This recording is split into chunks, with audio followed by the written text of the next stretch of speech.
अस्सलाम वालेकुम नाज़रीन, प्रोग्राम अचो त ॻाल्हायूं में आऊं आहियां दोदो चांडियो। नाज़रीन, पाकिस्तान जे अंदरि सियासी तहरीकूं ख़ासि तौरु जमहूरियत जी बहाली वारी जेका तहरीक आहे उहा ज़ोर शोर सां जारी आहे। सियासी जलसा पाकिस्तान जूं जेके पॉलिटिकल पार्टियूं आहिनि, मज़हबी पार्टियूं आहिनि, जो जेको इतिहाद आहे पाकिस्तान डेमोक्रेट मूवमेंट, उन ते सियासी जलसा पंजाब खां शुरू थिया, सिंध ऐं हाणे अॼु जेको आहे बलूचिस्तान में जलसो थियो आहे, जंहिंमें समूरियूं PTM जूं जेके जमायतूं आहिनि उहे उन में शरीक आहिनि। पॉलिटिकली तौरु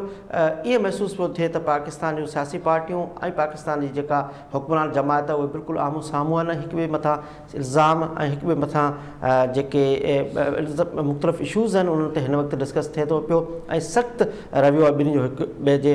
साम्हूं आहे। इन सिलसिले में अॼोके हिन प्रोग्राम में मूंसां पैनल ते मौजूदु आहिनि सीनियर सहाफ़ी इशफ़ाक़ आज़र साहब ऐं सीनियर सहाफ़ी फारूक सुमरो साहब। असां गुफ़्तगू जी जेका शुरूआत आहे उहा इशफ़ाक़ आज़र साहब खां कंदासीं। इशफ़ाक़ साहब, जंहिं स्ट्रगल जो पाण ज़िक्र कयो हुयो ऐं जेका मूवमेंट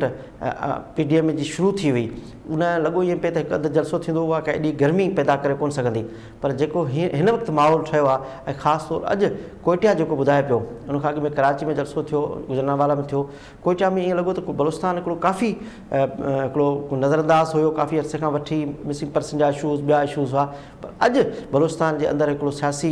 जेके गुफ़्तगू थी आहे उनमें बलूचिस्तान जो पासो तमामु घणो डिस्कस हेठि आयो आहे। त इन जा हिकिड़ा पॉलिटिकली तौरु बलूचिस्तान ते ख़ुदि सुठा असर पवंदा मुंहिंजे ख़्याल में। मुंहिंजे ख़्याल में ही फेडरेशन जे हवाले सां बि हिकिड़ो सुठो सवाल आहे त ही बलूचिस्तान हुजे ऐं सिंध हुजे, इहे ख़ासि तौर ते इग्नोर थियल इलाइक़ा रहिया आहिनि। उनमें हुनजे हक़नि जी ॻाल्हि हुजे ऐं बलूचिस्तान जेको सदाईं हुननि जो नैरेटिव रहियो आहे त भई साहिल वसाइल ते असांजी मालिकी हुजे ऐं ख़ासि तौर ते मिसिंग पर्सन्स वारो इशू जेको आहे सो उहो हिन जलसे में बि पाण ॾिठोसीं त उहो हिकिड़ो ज़ोराइते नमूने सां उहो साम्हूं आयो ऐं उहे धुरियूं जेके अॻु में हुकूमत में हूंदियूं हुयूं, मिसाल पीपल्स पार्टी थी वई, नवाज़ लीग थी वई, त हुननि जे दौरे हुकूमत में मिसिंग पर्सन्स वारो मामिलो जेको आहे सो हुकूमती सतह ते घटि ॿुधण में ईंदो। पर हाणे चलो बि ठीकु आहे, हाणे हिकिड़ो रियलाइज़ेशन आई आहे इन पॉलिटिकल लीडरशिप में बि, इहो अहसासु थियो आहे त हीउ मिसिंग पर्सन्स वारो मामिलो जेको आहे सो गंभीर आहे ऐं इहा ह्यूमन राइट्स जी वायोलेशन आहे। इहो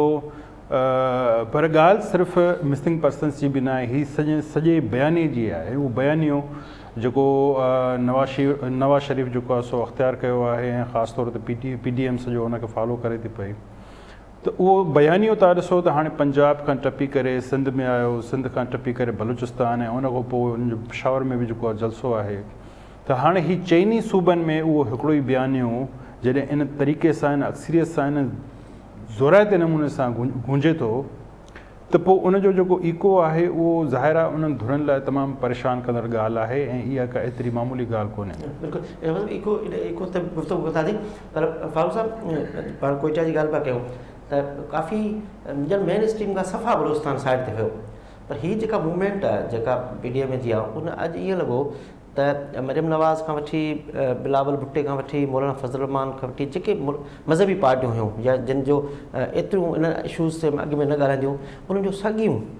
मौक़फ़ हो, मतिलबु जुमिला या उनजी जोड़जक खणी चइजे, ग्रामर पंहिंजो चइजे, पर स्पेशली मरियम नवाज़ जेॾीमहिल मिसिंग पर्सन जो तस्वीर खणी रखी हथ में झले बीठी ऐं जेॾीमहिल औरत हिकिड़ी सां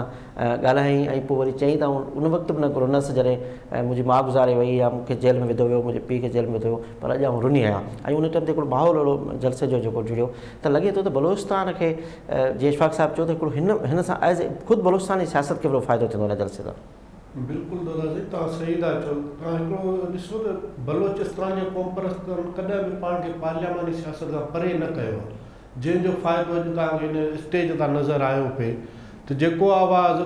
कुझु अॻुवाण जेको आहे जंहिंजा बयान बि शायदि अख़बार न छपजनि, अॼु उहे सॼियूं ॻाल्हियूं साॻियो बयानियो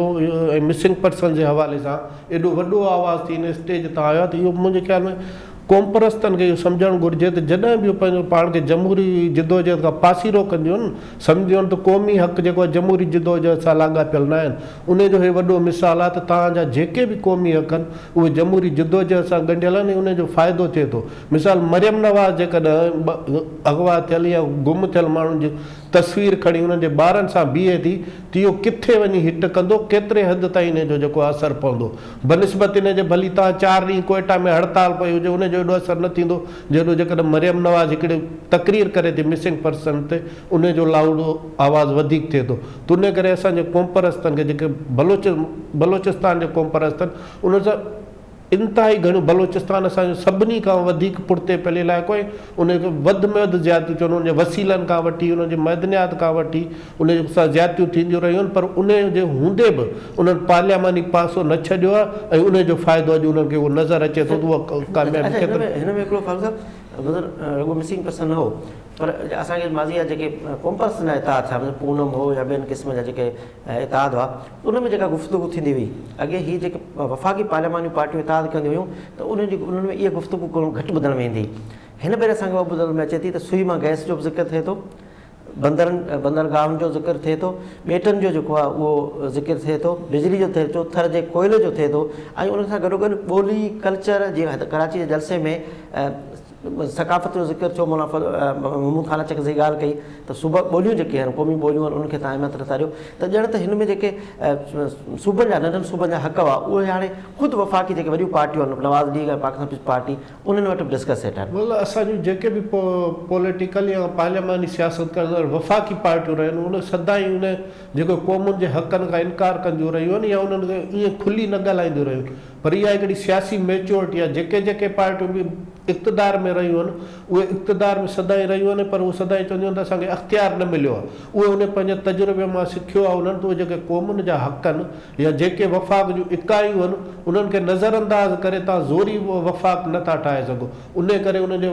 हक़नि ते उन्हनि जे मसइलनि ते इहा ॻाल्हाइणु घुरिजे। उहे हिन वक़्तु जेके बि वफ़ाक़ी पार्टियूं आहिनि उहे खुली नमूने हेॾी महिल ॻाल्हाइनि थियूं त जेके जेके उन्हनि इकाइयुनि जा हक़ आहिनि जेके आइन उन्हनि खे ॾिए थो, जेको हिकिड़ी फेडरेशन जी ज़रूरत आहे त उन इकाइयुनि खे पाण सां गॾु खणी पोइ वफ़ाक़ फेडरेशन बज़ात ख़ुदि हिकिड़ी अलॻि सां का शइ त कोन्हे न, उहा इन्हनि सूबनि सां मिली करे ई ठहे थी पई। ऐं जेकॾहिं तव्हां सूबनि जी ॻाल्हि कयो था त पोइ तव्हांखे वफ़ाक़ जा जेके अख़्तियार आहिनि जंहिं ते बि वालार आहे उन्हनि जो बि तव्हांखे ज़िक्र करिणो पवंदो ऐं हीअ PDM वारा उन्हनि जो ई ज़िक्र कनि था। उन में तव्हांजी मैशत थी अची वञे, तव्हांजी फॉरेन पॉलिसी थी अची वञे, तव्हांजा ॿिया इशूज़ अची था वञनि, त ही जेका जदोजहद आहे तहरीक आहे या मुंहिंजे ख़्याल में त इन खां अॻु में जेके बि तहरीकूं पाण वटि रहियूं आहिनि MRD हुजे ARD हुजे, पर हीअ इन खां वधीक सघारी इन सेंस बि आहे छाकाणि त उन वक़्तु हिकिड़ी डायरेक्ट इंटरवेंशन बि हूंदी हुई, एस्टेब्लिशमेंट पाण अची जेको आहे इक़्तिदार संभालींदी हुई। पर हाणे जॾहिं एस्टेब्लिशमेंट पाण परदे जे पोयां वेही करे ऐं हीअ सभु मामला थियनि पिया त पोइ उन में ख़ुदि हिकिड़ी जेका पॉलिटिकल लीडरशिप आहे उनखे अंदाज़ो थी वियो आहे त हाणे ही इन तरीक़े सां हाइब्रिड तरीक़े सां ई मामिलो हली नथो सघे। हाणे ख़ुदि उन्हनि खे बि हिकिड़ा अख़्तियार खपनि, हिकिड़ी अथॉरिटी खपे ऐं उन अथॉरिटी खे असर्ट कबो त पोइ हेठि जेके आहिनि से जेके सूबा आहिनि सूबनि खे बि उहे शयूं डेलीगेट थींदियूं। हाणे उन्हनि उहो अहसासु उन्हनि में आहे ऐं होपफुली त इहो सिर्फ़ु एसि ताईं महदूद न हूंदो, सुभाणे जॾहिं ही तहरीक मंतक़ी नतीजे ते पहुचंदी त असांखे हुनजा नतीजा बि नज़र ईंदा। जॾहिं इन तहरीक जे नतीजे में जेकॾहिं हुकूमत जुड़े थी जेका बि ॿिनि जेके मौजूदा पार्टियुनि में जेका बि पार्टी इलेक्शन खटे अची सघे थी त उहा आहे त उहा इन्हनि वाइदनि ते क़ाइमु रहे। इलेक्शन जो फ्री ऐं फेयर थियण बि त लाज़मी आहे, लाज़मी आहे। हिकिड़ो इहो मरहलो बि आहे जेको पाकिस्तान में तमामु नथो थिए, पर इहो त जेकॾहिं वाक़ई PDM जी जेका तहरीक आहे उहा एतिरी कामयाबु वञे थी जेका हींअर महसूसु थिए पोइ त इंतिहाई सगारो आवाज़ु आहे इलाही। यानी सभु पार्टियुनि में अञा ताईं कराची में जेको वाक़ियो थियो नंढिड़ो वाक़ियो न हो जेको मरियम नवाज़ जे सां पेश आयो हुनजे ऐं इन में PDM में ॾार पइजी सघिया पई, पर जंहिं हिसाब सां उन टाइम ते पॉलिटिकली तौरु मरियम नवाज़ रोल अदा कयो, बुनियादी उन रोल अदा कयो त हुन बर्दाश्त कयो, सभु कुझु कयो ऐं मंझंदि ताईं कुझु न ॻाल्हाई, मेच्योरिटी हज़ार कई। उनखां पोइ वरी जेको रिएक्शन ख़ुदि बिलावल भुट्टे जो साम्हूं आयो या सिंध जे अंदरि पुलिस जो बि साम्हूं आयो, उन सभिनी साबित कयो त हीअ जेको आहे उहा तहरीक खे अञा टोड़ण जी कोशिशि जेका आहे उहा कोन पई थिए, मतिलबु कामयाबु न पई वञे का बि कोशिशि जेका आहे। ॾिसो अॼु जेका ख़ासि ॻाल्हि हुई न जलसे जी उहा ॾिसण वटां इहा हुई त नवाज़ शरीफ़ जेकॾहिं जलसे खे ख़िताब करे थो पियो त हू पंहिंजो कहिड़ो नैरेटिव अख़्तियार करे थो। आया उहो ई जेको हुन पहिरें जलसे में अख़्तियार कयो हो गुजरांवाला में, छाकाणि त कराची में त हुन तकरीर कोन कई ऐं हिन में बि छा साॻियो ई उहो बयानियूं अख़्तियार करे थो जेको हुन गुजरांवाला में कयो हो, जीअं डायरेक्ट हुन जा नाला खयां आर्मी चीफ जा ऐं ISI चीफ जा छा उअं ई करे थो या उन खां बैकट्रैक थिए थो। पर पाण ॾिठोसीं त हिन भेरे जेतोणीकि उन जी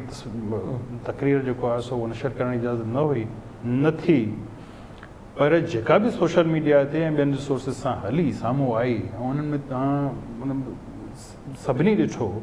त नवाज़ शरीफ़ पंहिंजे पहिरें जलसे वारी तकरीर खां बि हिकु अॻिते वधी जेको आहे सो न उन हिच कयो आहे। ऐं इहा शइ ज़ाहिर आहे हाणे जेको टोन हुननि अख़्तियार कयो आहे नवाज़ शरीफ़, इहो अञा अॻिते वधंदो, अञा ॿिया जलसा बि थियणा आहिनि, ठीकु आहे न। पर सुवालु इहो आहे त हिकिड़ो त ही PDM जंहिं ट्रैक ते हले थी त उनजे मोट में छा आहे, मोट में कहिड़ी कार्रवाई थिए थी। मोट में हुकूमत तव्हां ॾिसो त उहा हुननि वटि सवाइ इन जे ॿियो कुझु बि कोन्हे त उहो पंहिंजे उन साॻी बयानी खे वठी हले, ही करप्ट आहिनि, ही चोर आहिनि, हिननि जे ख़िलाफ़ु केस थींदा। ऐं प्लस में हाणे जेका हुननि जी स्ट्रेटजी आहे उहा इहा आहे त कंहिं बि सूरत में कंहिं बि क़ीमत ते नवाज़ शरीफ़ खे वापसि आणिजे, जेको मुंहिंजे ख़्याल में एतिरो सवलो कोन्हे। ऐं ही सिर्फ़ु पब्लिक कंज़म्पशन लाइ त इहो थी सघे थो त उहे चवनि त भई नवाज़ शरीफ़ वापसि आंदो वेंदो, पर मुंहिंजे ख़्याल में ॾाढो ॾुखियो आहे। सो ही टकराव वारी सूरत हाल जेका आहे सा ईंदड़ ॾींहंनि में हाणे अञा पाण खे वधंदी नज़र ईंदी। अॼु हिकिड़ी फसल मां ॿी ॻाल्हि कई तकरीर यकीन हुन कई PDM जो सरबराह त उन में हुन चयो त जेकॾहिं लास्ट में जेका तकरीर हुन जो पीस हो त जेकॾहिं इस्टेब्लिशमेंट पंहिंजी ग़लती जो इतराफ़ करे ऐं माफ़ी वठे त गुज़िरियल इलेक्शन में उन्हनि हीउ सभु कुझु कयो ऐं त पोइ असां हुननि सां ॻाल्हाइण लाइ या हुनखे हिकिड़ो सेफ रस्तो ॾियण जे लाइ तयारु आहियूं। हुन इहा ॻाल्हि कई न हाणे असांखे NRO जी ज़रूरत कोन्हे, असांखे NRO जी ज़रूरत कोन्हे, तव्हांखे NRO जी ज़रूरत हाणे चेंज थी आहे जेका सूरत हाल आहे, जंहिंमें हू वफ़ाक़ी वज़ीरनि जो जेके प्रेस कॉन्फ्रेंस हुआ शेख रशीद जो जेको मौक़फ़ आहे, ख़ुदि वज़ीर अज़म जो जेको इंटरव्यू हुयो, तव्हां ॾिसो त वज़ीर अज़म ॼण त हिकिड़ो उहे ॻाल्हियूं एज़ इन अहदे ते वेठल माण्हू कीअं पियो करे त फिलाणे सां मिलणु खपे हा, न त पोइ मां रस्तनि ते ईंदुसि, मुंहिंजी हुकूमत किराई वई त चीफ ऑफ आर्मी स्टाफ खे अपोज़िशन न मिलणु घुरिजे, ॻाल्हाइणु खपे हा, हुनजी ख़ुदि गुफ़्तगू मां हिकिड़ी घबराहट नज़र पई। हिकिड़ी ॻाल्हि जेका आहे न उहा सम्झणु घुरिजे त जेका बि हुकूमत हूंदी आहे जॾहिं उहा शयुनि खे बंदि कंदी आहे या बंदि घिटी में वठी ईंदी आहे न त उहो हुकूमत खे ई नुक़सानु थींदो आहे, छो त सियासत में ॻाल्हियुनि जा दरवाज़ा कॾहिं बि बंदि न कबा आहिनि। हीअ हुकूमत पहिरीं हुकूमत आहे जंहिं पाण मुख़ालिफ़ दौरनि खे एॾी भली मुख़ालिफ़ दौर मिली जेका शुरू खां वठी मिसाल मौलाना फज़ल रहमान जो जेको मौक़ुफ़ हो पहिरें ॾींहुं खां थिए हुकूमत असेंबलियुनि में ई न वञिजे, पर नवाज़ लीग हेतिरा केस हुजण बावजूदि या पीपल्स पार्टी हेॾा केस हुजण बावजूदि असेंबलियुनि में वई, पार्लियामेंट में वई, हुकूमत खे मौक़ो ॾिनो त जेके बि शयूं आहिनि जेके असांखे एतिराज़ आहिनि या जेके धांधली थिए थी या इलेक्शन जा जेके सुधार आहिनि उन ते अची वई ॻाल्हाइजे। पर हिन हुकूमत करप्शन जो नैरेटिव खणी जीअं अपोज़िशन खे बंदि घिटी में फासाइण जी कोशिशि कई, हेॾी महिल उहा पाण बंदि घिटी में फासी पई। पोइ उनजो असरु इहो आहे जो तव्हां ॾिसो था वफ़ाक़ी वज़ीरनि जो 2 ॾींहंनि खां जेके प्रेस कॉन्फ्रेंस आहिनि उहे हर वज़ीर जी प्रेस कॉन्फ्रेंस में इहो आहे त ॻाल्हियुनि जा दरवाज़ा बंदि न आहिनि कबा, ॻाल्हियुनि लाइ अचो, दरवाज़ा त हुकूमत पाण बंदि कया, शयुनि खे बंदि घिटी में वठी वञण जी ज़िम्मेवार हुकूमत पाण आहे ऐं उनजो वधीक नुक़सानु बि हुकूमत खे ई पवणो आहे जेको हिन नज़र अचे पियो। वज़ीरनि जी घबराहट ॿियो छा हिकिड़ी नोट कयो आहे, हीअ हुकूमत इतादी हुकूमत बि आहे, कुझु पार्टियूं हुनजो इतादी बि आहिनि, उन मां कंहिं हिकिड़े वज़ीर जो कंहिं पार्टी सरबराह जो हिन हुकूमत जे हिमायत में कोई बयानु खुली अॻियां अचणु या सफ़ा लावास छॾिनो आहे सवाइ कुझु इदारनि जे, बाक़ी के हिन जी का सपोर्ट किथां असांखे नज़र नथी अचे। ख़ुदि PTI जे अंदरि बि जेके 4-5 माण्हू या जेको ग्रुप्स काउंट थिए थो पियो ख़ान साहब खे वेझो आहे, उनखां सवाइ ओवरऑल फारूक साहब आहे त बिल्कुलु बंदि घटी में लॻे थी पॉलिटिकल बेस्ड आहे कोन न। अच्छा चलो ठीकु आहे, तव्हां जे कॾहिं सफ़ा आइसोलेशन में हलिया था वञो, तव्हांजा इतिहादी जेके आहिनि से तव्हां इतिहादियुनि जी बि ज़ाहिर आहे हिकिड़ियूं डिमांड्स हूंदियूं आहिनि उहे बि पूरियूं नथा कयो त भला पब्लिक खे त कुझु रिलीफ ॾियो, पब्लिक खे त कुझु ॾियो। हाणे पब्लिक बि न आहे, इतिहादी बि जेको आहे सो तव्हां उनखे बहाल ते मजबूरी जेके आहिनि से उहे तव्हां सां गॾु आहिनि ऐं पॉलिटिकल पार्टीज़ खे बि तव्हां बाक़ी जेको आहे सो नाराज़ कयूं वेठा, अवाम खे को रिलीफ कोन्हे। त इन सूरत हाल में तव्हां ॾिसो न त हिन हुकूमत पंहिंजो पाण खे ई आइसोलेशन में विझी छॾियो आहे इन सूरत। ऐं हुननि वटि ॿुधाइण लाइ कुझु आहे कोन। तव्हां ही जेके दर्जन खनि वज़ीर आहिनि, सलाहकार आहिनि, इन्हनि जी प्रेस कॉन्फ्रेंसूं खणी ॾिसो त उन में उहा हिकिड़ी ॻाल्हि कनि था, उहो इल्ज़ाम तराशी खां सवाइ हुननि वटि का ॿी ॻाल्हि कोन्हे त पोइ हुकूमतनि हीअं कयो, नवाज़ लीग हीअं कयो, पीपल्स पार्टी हीअं कयो, सभिनी सो हिननि वटि कुझु ॿुधाइण लाइ हुजे त ही पंहिंजे नैरेटिव खे अॻिते वठी हलनि न। सो नैरेटिव हुननि जो उहो ई आहे ऐं उन मां ॾिसो सभिनी खे हाणे इहो त ओपन सीक्रेट थियो, सभिनी खे ख़बर पई आहे त हीअ एहतसाब जे नाले में ही तमामु बदतरीन ऐं शदीद इंतकामी कार्रवाई थिए पई। इन जा अॻिते हली अॼु तव्हां नवाज़ शरीफ़ जी जेका तकरीर आहे उहो ॿुधो त हुन ठीकु आहे इस्टेब्लिशमेंट त हिकिड़ी तरफ़, पर हुन ख़ुदि इमरान ख़ान खे बि इहो चयो त हाणे इन जो मतिलबु इहो न आहे त तव्हां बची वेंदो, ही फॉरेन फंडिंग के जो केस आहे उहो तव्हांखे सिधो जेल खणी वेंदो। त मतिलबु इहो आहे त हुननि हू जंहिं माइंड सां ॻाल्हाइनि था, जंहिं माइंड सां पंहिंजो नैरेटिव अॻिते वठी हलनि था, इहो ज़ाहिर आहे जेके ॿी का पॉलिटिकल धुर आहे PTI थी या उनजो साथी आहिनि त उहो इहो न सम्झनि त अॼु इक़्तिदार में आहिनि त सुभाणे सूरत हाल चेंज बि थी सघे थी, त इहे शयूं जेके अॼु हू कनि था सुभाणे उन्हनि खे ॻिचे पइजी सघे। बिलावल लेकिन ॿी ॻाल्हि खे जेका अॼु जलसे में कई उहा हीअ जेके केसिस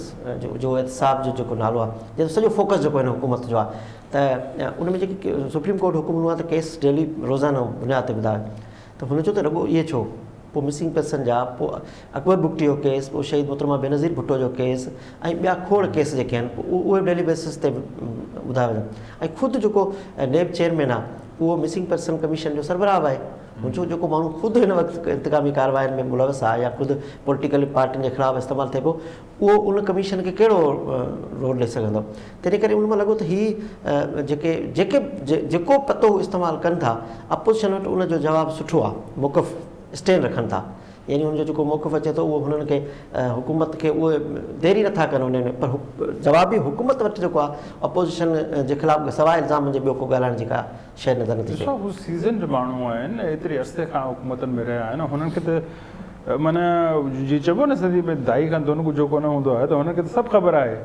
त हीअ पावर पॉलिटिक्स कीअं थिए थी, हिन जा लवाज़मात कहिड़ा आहिनि, कहिड़े वक़्त ते कहिड़ी ॻाल्हि करणी आहे ऐं कहिड़ी शइ जो जवाबु कीअं ॾियणो आहे। हू त सही था चवनि त इमरान ख़ान नातजुर्बेकार आहे, हुनखे त ख़बर ई कोन्हे, हुनखे पहिरियों दफ़ो इक़्तिदार मिलियो आहे ऐं तव्हां उहो खणी ॾिसो त ख़ुदि हुन जूं जेके तकरीरूं आहिनि माज़ी में हू छा चवंदो रहियो आहे, माज़ी में हुनजी पॉलिसी कहिड़ी रही आहे डिफरेंट इशूज़ ते, चाहे उहो मिसिंग पर्सन वारो मामिलो हुजे, चाहे उहो इस्टेब्लिशमेंट जे रोल जो मामिलो हुजे, चाहे फॉरेन पॉलिसी हुजे, त हाणे उहे समूरियूं शयूं जॾहिं उनखे यादि करे वञनि थियो इमरान ख़ान खे वीडियो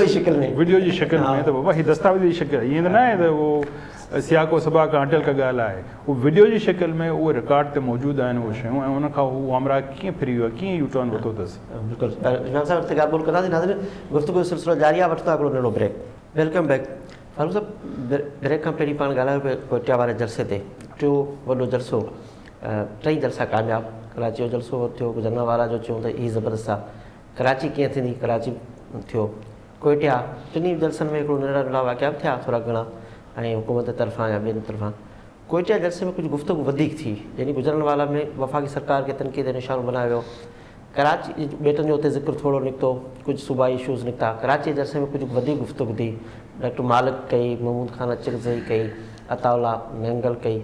अख्तर जान मैंगल कई, कुझु गुफ़्तगू थी, कुझु सिंध जो ज़िक्र निकितो, बलूचिस्तान में तमामु वधीक ॻाल्हियूं निकितियूं आहिनि। बलूचिस्तान ते सूबाई हुकूमत जो जेको वफ़ाक़ी हुकूमत जो जेको मौक़िफ़ आहे उहो तव्हां कीअं था ॾिसो हुनखे? मतिलबु पाण गुजरावाला खां शुरू थियो त पंजाब जा इशूज़ ॿिया आहिनि, सिंध ऐं बलूचिस्तान जा इशूज़ ॿिया आहिनि। पाण जॾहिं गुज़िरियल हफ़्ते प्रोग्राम कयो उन में हिकिड़ी ॻाल्हि कई त हिकिड़ो जेको सियासी तहरीक तरफ़ अपोज़िशन वञे थी, उन में मूवमेंटम तॾहिं ठहंदो जॾहिं में या त अपोज़िशन उन में एॾी जान हणे या वरी हुकूमत खे ग़लतियूं करे। गुजरावाला जे जलसे खां पोइ जेको कराची जो जलसो थियो उन में माण्हुनि जी त भरपूर शिरकत थी, पर उन ते बरंदी जो जेको कमु कयो उहो कयो हुकूमत। जॾहिं कैबिनेट सफ़दर जी गिरफ़्तारी ऐं उन लाइ IG खे कहिड़े नमूने खणी वञणु, उन जेको आहे वधीक उन मामले खे या मूवमेंटम खे ठाहियो आहे। उन करे जॾहिं इहा सॼी अपोज़िशन बलोचिस्तान वई, उते अॻे ई हिकिड़ा इशूज़ आहिनि जिन जेके आम माण्हू खे या पॉलिटिकल पार्टीज़ जेको भोॻींदियूं रहनि थियूं, त उन्हनि खे उहे मौक़ो ॾिनो सियासी पार्टियुनि खे इन कराची वारे वाक़े। त उन करे जेको अॼु नवाज़ शरीफ़ बि जेका ॻाल्हि कई त हिकिड़ी रियासत जे मथां रियासत वारो मामिलो आहे, त उन करे उते जेके इशूज़ डिस्कस थिया आहिनि उहे पंजाब वारा इशूज़ न हूंदा। पंजाब में त करप्शन सियासी इंतकाम हुओ, पर बलोचिस्तान में जेके इशूज़ डिस्कस थिया उहे मिसिंग पर्सन्स, उनजे वसीलनि ते कब्ज़ा, ऐं जेको आहे उन जेको हिकिड़ो ओचितो हिकिड़ियूं पार्टियूं ठही थियूं वञनि उते राति जे पेट में, पोइ वरी ॿिए ॾींहुं इक़्तिदार में अची थियूं वञनि, त उहे मसइला डिस्कस थिया। उन करे मुंहिंजे ख़्याल में में जेका हुकूमत जी जेका लाइन आहे न, हुकूमत ॿिनि जलसनि खां पोइ जेको आहे न हिकिड़ो जीअं चइजे त बौखलाहट जो शिकार थिए उन अहिड़े क़िस्म मिसाल उते कुझु माण्हुनि खे रोकियो अथनि जेके वञण न ॾिनो अथनि जलसनि में, त इहे जेके कारवायूं आहिनि उन मूवमेंटम खे फ़ाइदो पियूं ॾियनि ऐं हुकूमत ॾींहों ॾींहुं ग़लतियूं कंदी पई वञे। हिन जे IG वारे मामले खां वठी कैबिनेट सफ़दर जी गिरफ़्तारी, वरी बलोचिस्तान में जेको आहे सियासी अॻुवान पार्लियामेंट या मेंबर जेको आहे उहो कोयटा नथो वञी सघे त बाक़ी ॿिए खे त इहे जेके ॻाल्हियूं ज़ाहिर कनि थियूं त हुकूमत जेका हिकिड़ी ख़ौफ़ज़दा आहे जलसनि खां, ऐं उन जे ख़ौफ़ज़दगी में जेके ग़लति कमु कनि पियूं उहे उन तहरीक में वधीक साह पियो विझनि। अच्छा, बलूचिस्तान जो इशू वरी इहो थियो छा था त बलूचिस्तानी कॉन्फ्रेंस पार्टियूं जी फारूक साहिबु चयो त पार्लियामेंट जी सियासत कनि थियूं ऐं उहे पाकिस्तान डेमोक्रेटिक मूवमेंट जो हिसो आहिनि, त इन करे उहे पंहिंजो सूबे जो केस उनखे रखण जो भरपूर मौक़ो मिलियो हेॾे वॾे पॉलिटिकल ते। सिंध जो इशूज़ वरी इहो आहे कराची में त सिंध जा इशूज़ जेके आहिनि उहे बि बलूचिस्तान ऐं पुख्तून कॉन्फ्रेंस लीडरनि खे रखणा पिया, यानी छाकाणि सिंधी कॉन्फ्रेंस जमातुनि खे पाकिस्तान पार्टियूं नथी खणे, शायदि उनखे स्पेस नथी ॾे सिंध जे अंदरि पंहिंजे इतिहादनि में, उहे सम्झनि था शायदि इहे सिंध साॻी असांजो तक साॻी आहे, हल्को साॻी आहे, त उन्हनि खे कोन था खणनि। अॻे कंहिं ज़माने में पलियो साहिबु या ॿियूं पार्टियूं कुझु हुयूं कुझु अरसे ताईं, पर हिन भेरे उन्हनि बिल्कुलु सिंध जे कॉन्फ्रेंस ने कोन पुछो। उन करे सिंध जा जेके बुनियादी इशूज़ आहे उहे बि बलूचिस्तान ऐं KPK जा जेके कॉन्फ्रेंस अॻुवान आहे उन्हनि खे खणणा पिया, ॿियनि जो कोन स्पेस मिलियो, पर हुते हुननि खे भरपूर स्पेस मिलियो आहे बलूचिस्तान जे इशूज़ खे। इहा ॻाल्हि बिल्कुलु सही आहे त बलूचिस्तान जो आवाज़ जेको आहे न उहो काफ़ी अर्से खां दॿियल हो, ऐं मीडिया में बि तव्हां ॾिसो त बलूचिस्तान में हुनजो को ज़िक्र फ़िक्र न थींदो हो। हा, जेकॾहिं के धमाका वग़ैरह थी वञनि त ॿी ॻाल्हि आहे, बाक़ी हूअं जेके बलूचिस्तान जा बेसिक इशूज़ आहिनि उन्हनि जो आवाज़, भई हीअ तव्हांजी ॻाल्हि सही आहे त हुननि खे हीउ भरपूर मौक़ो मिलियो आहे त हुनजो बलूचिस्तान जो आवाज़ जेको आहे उहो हाणे मेन स्ट्रीम ते अचे पियो, ऐं हाणे उहो उनजो नोटिस वठणु जेको आहे सो उहो नोटिस में अचे थो। पर रही ॻाल्हि सिंध जी, त हाणे सिंध में ॾिसो न त हुते त हाणे बलूचिस्तान में कॉम्प्रेसन जी हुकूमत कोन्हे, ऐं पंजाब में ख़ुदि नवाज़ लीग वारनि जी हुकूमत कोन्हे, पख्तूनख्वा में बि जेको आहे सो उहो,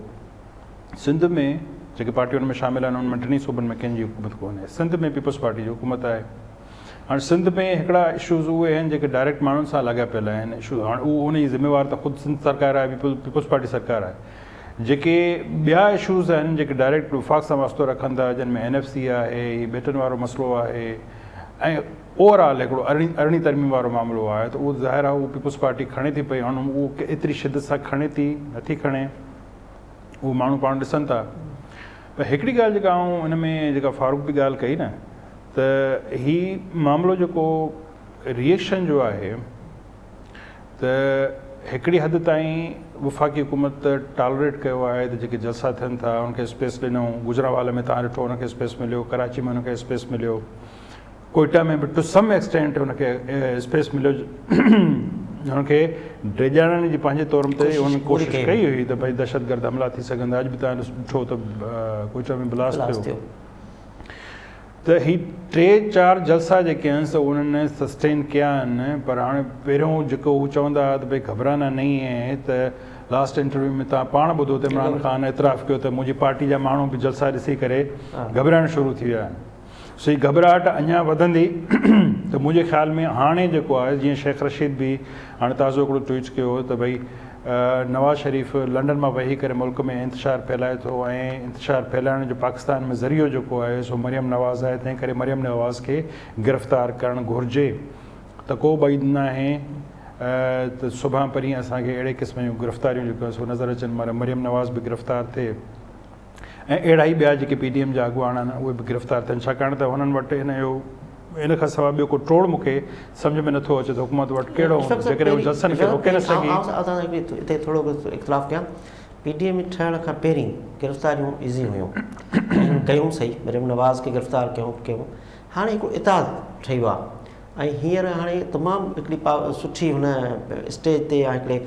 पॉलिटिकली तौरु हिकिड़ी मूवमेंट में आहिनि सभई पार्टियूं। हिन वक़्तु अगरि PDM जी का लीडरशिप गिरफ़्तार थिए थी त उनजो रिएक्शन हुन खां अॻु में हूंदो। अॻु में नवाज़ लीग वारा निकिता पिए, नवाज़ लीग जा कारकुन उन टाइम ते रुगो बिलावल जी मज़बती बयान ते आयो या फज़ल रहमान जो मज़बती बयान ते आयो, पर हिन वक़्तु सूरत हाल जेका आहे त हिन स्टेज ते जॾहिं मरियम को ख़ुदि हिकिड़ो टेम्पो पाकिस्तान में ठाहे वई आहे, पॉलिटिकली तौरु हुनजी हर जलसे जी असांखे ईअं चऊं भले PTI में सरबराह मौलाना फज़ल रहमान आहे, पर ज़िक्र जेको निकिरे थो समूरनि इदारनि में पॉलिटिकल पार्टियुनि में बिलावल भुट्टो जो बि, पर मरियम नवाज़ जो वधीक निकिरे थो, हुनजो पॉलिटिकल आवाज़ हिन वक़्तु पाकिस्तान में सभिनी खां वधीक आहे। हिन वक़्तु जेके गिरफ़्तारियूं कनि था त उहा उनजो रिएक्शन ॿियो हूंदो आहे, पोइ हुकूमत हिकिड़ो वधीक ग़लती हूंदी, मतिलबु कैप्टन सफ़दर जी गिरफ़्तारी ते केतिरो हिननि खे प्रेशर में इहो ई त हूंदो आहे न दोस्तो, इहो ॾिसो न जेको माण्हू पावर में हूंदो आहे उहो छा कंदो आहे, हू इन ज़ोम में हूंदो आहे न त हा आउं हीअं करे छॾींदुसि, उनजो को रिएक्शन न ईंदो, त हू हिकिड़ो ज़ोम हूंदो आहे न, जेको माण्हू कुर्सी ते वेठो हूंदो आहे न, हुनजो जेको अप्रोच हूंदी आहे उहा थोरी डिफरेंट हूंदी आहे। सो हुननि जे लाइ हुननि खे ॿियो को बि रीज़नेबल क़िस्म जो का स्ट्रेटेजी हुनखे सम्झ में नथी अचे त हिन खां सवाइ ॿी कहिड़ी, हाणे तव्हांखे अचे थी पई, तव्हां मूंखे ॿुधायो त वफ़ाक़ी हुकूमत जेकॾहिं हिननि खे काउंटर करण ते अचे थी पई त हुननि वटि छा आहे ॿुधाइण लाइ, माण्हुनि खे कीअं उहो कन्विंस कनि। महांगाई आहे, माण्हू महांगाई में मोह पियो आहे, ॿियो को रिलीफ कोन्हे, को मनसूबो कोन्हे। अॼु तव्हां ॾिठो त जेको ऑरेंज ट्रेन जेको लाहौर वारो मनसूबो हो उहो बि शहबाज़ शरीफ़ जो शुरू कयल हो, जेको पोइ हुन में इल्तवा में हलियो वियो हो कोर्ट जे चकर में, उनजो अॼु हिननि इफ़्तिताह कयो आहे, माना हुनजो नाले जी तख़्ती जेको आहे पंहिंजे नाले जी तख़्तियूं हिननि वटि कुझु बि कोन्हे। ऐं BRT मनसूबो ॾिसो, उनजो हशर छा थियो आहे, सॼी दुनिया में जेको आहे कहिड़ो इमेज ठहियो आहे उहो अलॻि ॻाल्हि आहे, जेको पैसो बर्बाद थियो अलॻि ॻाल्हि आहे। अॼु वरी ख़बर आहे त BRT बस जेको आहे सो नथी हले, उहो ख़राबु थी वई। अच्छा, ख़ुदि वफ़ाक़ी हुकूमत पर जंहिं ते तनक़ीद थिए थी, जेका मियां साहिबु ॻाल्हि कई ऐं ख़ुदि मरियम नवाज़ कई, बिलावल कई, त जेके आणींदड़ आहिनि यानी उनजो एस्टेब्लिशमेंट जेको XYZ जो नालो ॾियो, मतिलबु उहो केतिरो अर्सो हिननि जे खाते में तनक़ीद सहंदा, छो सॼे जलसे जो सॼी मूवमेंट जो जेको रुख आहे उहो हिकिड़ो इदारनि ॾे आहे, उहे इदारा ज़ाहिर पाकिस्तानी इदारा आहिनि, उहे केतिरो अर्सो ख़ान साहिब ऐं उन हुकूमत जे करे वेठा बर्दाश्त कंदा। मूंखे नथो लॻे को घणो वक़्तु उहे बर्दाश्त करे सघंदा। जेका मरियम तकरीर कई हिते गुजरांवाला में त सफ़ा पलट ते देरि नहीं लॻती, उनजो इशारो ई हो। ऐं जेतिरी डिले थींदी न, जेकॾहिं हिन हुकूमत खे बचाइण लाइ ऐं हिन जे बैकअप में रहण लाइ इदारा छो चाहींदा त असां बदनाम थियूं या असां ते ॻाल्हियूं अचनि। शुरू में त सॼो निशानो हे हुकूमत, पर जीअं जीअं वक़्तु गुज़रंदो त पोइ उन जा जेके सपोर्टर आहिनि या जेके उनजे सहूलियतकार आहिनि या जेके उनजे पुठियां बीठा आहिनि, उहो असुल में पोइ निशानो उहे थींदा। सो उन करे मूंखे नथो लॻे त घणो वक़्तु ताईं, बल्कि कुझु जेको कल्ह इमरान ख़ान इंटरव्यू ॾिनो 3 ॾींहं, त आर्मी चीफ जेको आहे मुखालिफ़ दौर जे पार्टियुनि सां मिली ग़लती कई, उहो ग़लति अमल हो। इहो ई वाज़े इशारो आहे। हिकिड़े पासे अपोज़िशन वारा जेको आहे हुनजो नालो खणनि, ॿिए पासे जेको आहे वज़ीर आज़म ख़ुदि खणे, माना हुकूमत बि खणे अपोज़िशन बि खणे, त हीउ ॿिचो मामिलो थी वियो न। बिलावल चयो त इहे इदारा नाला खई सभिनी इदारनि जा, त इहे इन्हनि खे टाइगर फोर्स अंदरि बि डिस्कस त हूंदो न। बोले अशफाक साहब सही थो चए त ॿिन्ही तरफ़नि खां निशानो बणजनि इदारा। त छो इदारा चाहींदा त जेको असांजो के जेको हिकिड़ी हुकूमत जे करे असां एतिरो अॻिते वधी वञूं या बदनाम थियूं। ऐं मरियम जेका ॿी ॻाल्हि कई त जेका तब्दीली ईंदी न उहा जमहूरी तरीक़े सां ईंदी, जेको तव्हां सुवाल पुछो न थींदो छा, त उनजो पार्लियामेंट में मौजूदु आहे न। हिन हुकूमत खे अक्सरियत केतिरी आहे, उहा जेकर असां सम्झूं था या सभु पॉलिटिकल पार्टीज़ या सियासी माण्हू सम्झनि था त हुकूमत बीठी कीअं, जेकर इदारा वाक़ई सुभाणे पोइ ते अटी पंहिंजो हिनखे सपोर्ट नथा कनि त पार्लियामेंट अंदरि ॿियूं जेके पार्टियूं आहिनि जिन 2-3 वोटनि जे करे हुकूमत बीठी आहे, त उहो पंहिंजो जेको पासो बदिलाईंदे देरि न कंदा। पाकिस्तान पीपल्स पार्टी ऐं पॉलिटिकल पार्टी आहे, उन फज़ल रहमान जी पार्टी पॉलिटिकल पार्टी आहे, ऐं मुस्लिम लीग नवाज़ पार्टी आहे, उनजो लीडर नाहे बि अगरि जेल में आहे मुल्क खां ॿाहिरि आहे तॾहिं पार्टी सर्वाइव कनि थियूं। हीअ त सॼो ख़ान साहिब ते सिस्टम आहे न, चइनी पासनि खां हिकिड़ो ख़ान साहिब खे जेकॾहिं साइड ते कनि था त पोइ एज़ ए पॉलिटिकल माना PTI त पॉलिटिकल तौरु किथे सर्वाइव करे सघंदी। उहो त थियो मुस्तक़बिल में, उन खां पोइ इक़्तिदार खां पोइ PTI किथे बि हूंदी, इहो ॿियो सुवालु आहे। पर हे जेका हेडीबल सेटअप आहे, मां उनजी ॻाल्हि थो कयां। तव्हां ॾिसो न, जॾहिं नवाज़ शरीफ़ ख़िलाफ़ु धरणो लॻो, जेको इमरान ख़ान अचे डी चौक ते ऐं ताहिर अल क़ादरी अचे वेही रहिया, त नवाज़ लीग जी हुकूमत हुन नवाज़ लीग खे बचायो कीअं? उनजे इत्तादी बि न हुया, अपोज़िशन में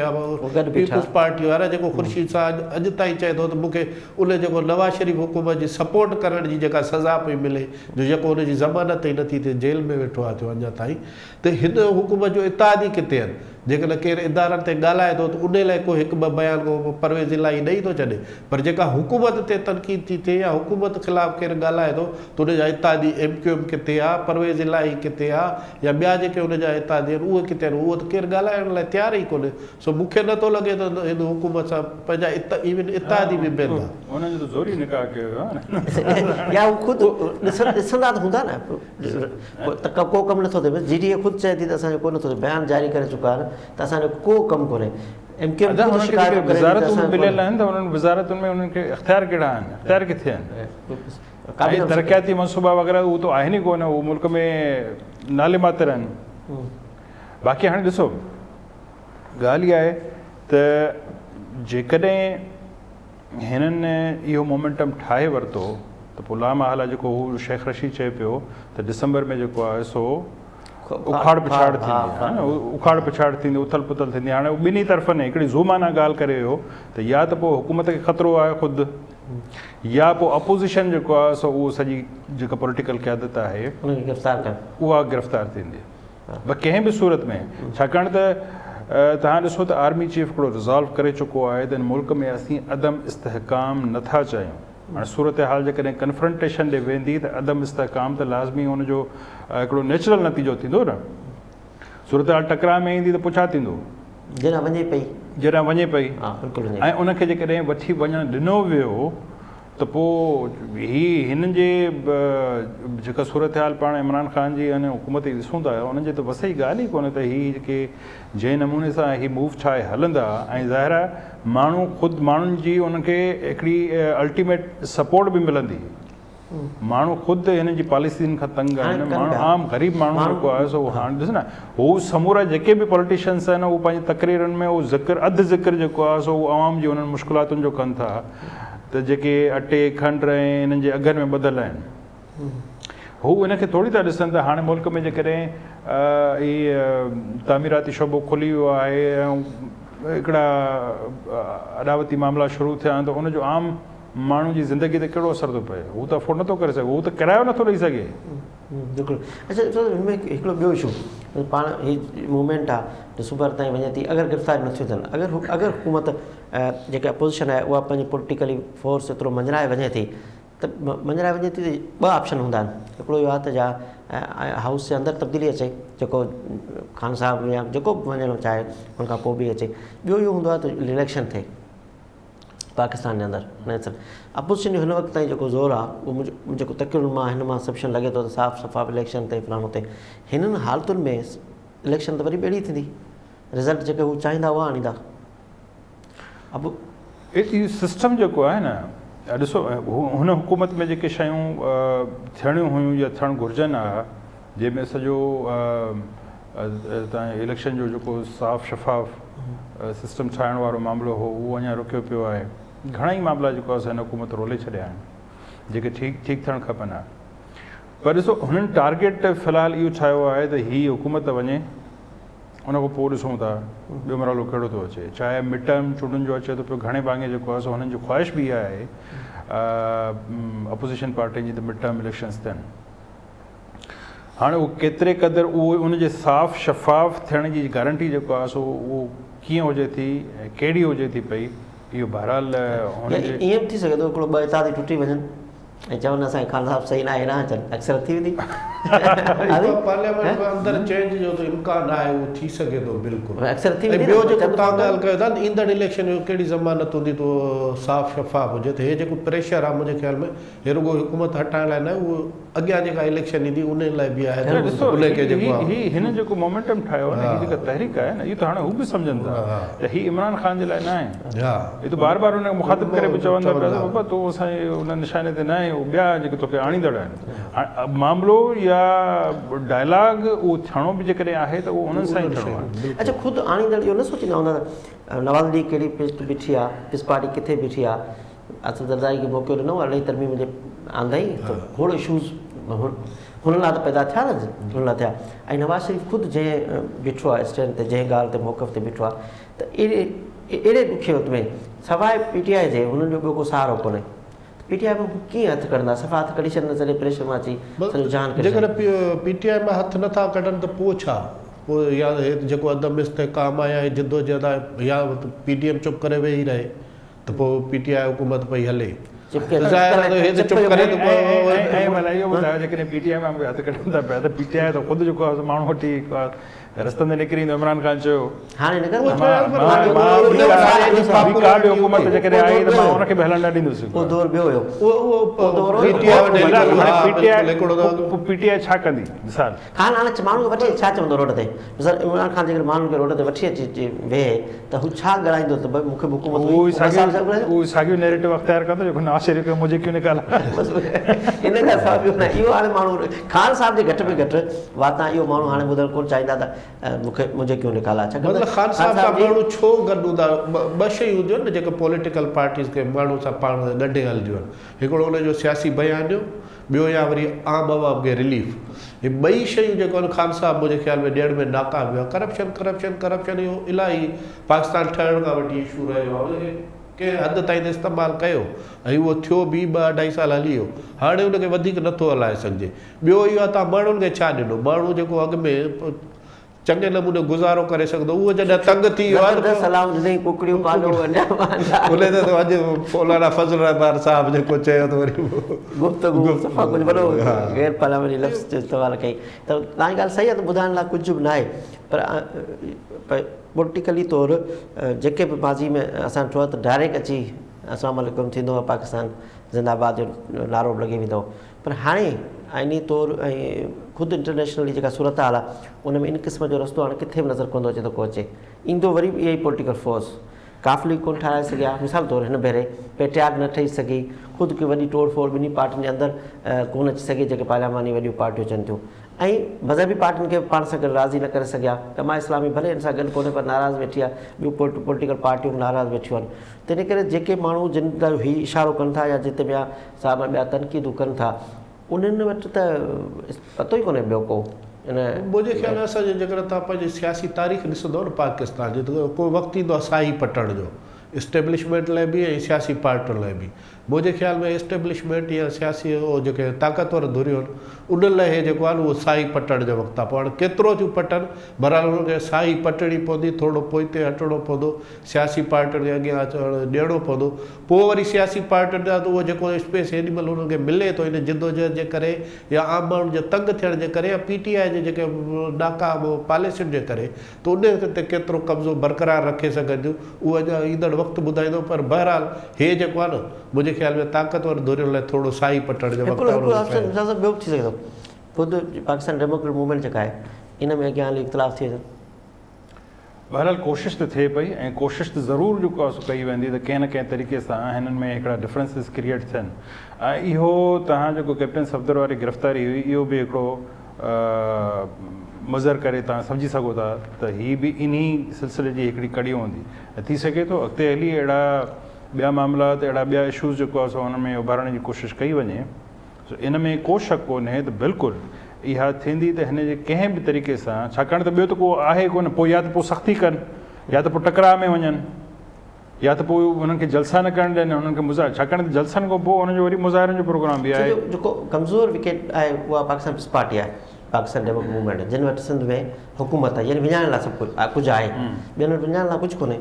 तंहिंजे करे पीपल्स पार्टी जिते जिन शयुनि में अची हिननि वटि कमज़ोर थिए थी उहा थिए सूबाई हुकूमत ज़ाहिर निज़ाम हलाइणो आहे सिंध में अगरि उहो कमु न कंदा तरक़ियाती कमु न थींदा डेवलपमेंट न थींदी त ख़ुदि पीपल्स पार्टी जे सर्वाइव जो मसइलो आहे सुभाणे छा ॿुधाईंदी माण्हुनि खे तव्हांजे सूबे में हुकूमत हीउ मोमेंटम ठाहिण वारो मामिलो आहे न जेको हुननि चयो त असां जनवरी ताईं जेको असां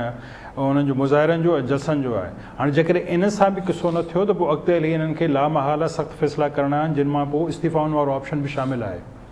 ठीकु आहे न इस्तीफ़ाऊं किथां ॾींदा इस्तीफ़ाऊं असेंबलियुनि मां ॾींदा हिननि जी हुकूमत आहे उहा हिननि खे हिकिड़े पासे करणी पवंदी ॾियणी पवंदी सूबाई हुकूमत जी बि सूबाई हुकूमत जी ठीकु आहे न सो हाणे हुननि जी कोशिशि इहा आहे त असीं इन इंतिहा ते न वञूं छाकाणि त पोइ हिकिड़ो प्रेसिडेंट ठही वेंदो पोइ आईंदा जॾहिं बि मुस्तक़बिल में अहिड़ी का सूरत हाल थी त पोइ पहिरियों ई जेको आहे चवंदा त बाबा तव्हां पहिरियां इस्तीफ़ा जो बाद में जेको आहे मिसाल इन इलेक्शन खां पोइ पीटीआई सुमार 50-70 सीटूं खणी अचे असेंबली में उहा इस्तीफ़ा ॾे त वरी नेशनल इलेक्शन थिए इहो हिकिड़ो तंहिंजे करे हू इहो पंहिंजो इंतिहाई जेको पतो आहे उहो आख़िरी पते तौरु जेको आहे रखणु चाहिनि था त इस्तीफ़ाउनि ॾियण जो या असेंबलियुनि मां निकिरण जो जेको आहे उहा नौबत ई न अचे। उहा नौबत अचे थोरो इज़ाफ़ो कयां त जेको पीडीएम में इख़्तिलाफ़ या उनखे विराइण जूं कोशिशूं ज़ाहिर आहे उहो कराची वारे जलसे खां शुरू थी वियो जेको कैप्टन सफदर ख़िलाफ़ु कार्रवाई थी। इहो रुॻो हुकूमत खे बि इदराक न आहे पर सियासी पार्टियूं पाण बि सम्झनि थियूं। मूंखे नथो लॻे त कोई इहो जेको मामिलो थियो हूंदो इन ते किथे न किथे नवाज़ अली खे या ॿियनि खे शक हूंदा पर उन्हनि उनजो इज़हार न कयो आहे। ऐं ईअं ई अॼु बिलावल जेका तक़रीर कई उन में तव्हां जेकॾहिं हिकिड़ो उनजो ज़ाहिर आहे उनखे इहे शयूं उनखे ज़हन में हूंदियूं त छा थियणु वञे पियो। हा उहो बिल्कुलु त उन चयो त जेको इहो चयो पियो वञे त पीपुल्स पार्टी पीडीएम खां अलॻि थी वेंदी असां ॿ क़दम अॻिते त वधी सघूं था पोइ ते न थींदासीं उहो एमआरडी जो महिरबानी फारूक साहब तव्हांजी शायदि तव्हांजी नाज़िर तव्हां गुफ़्तगू ॿुधी असांजे प्रोग्राम में ईंदड़ हफ़्ते ताईं इजाज़त ॾींदा। अला भाई।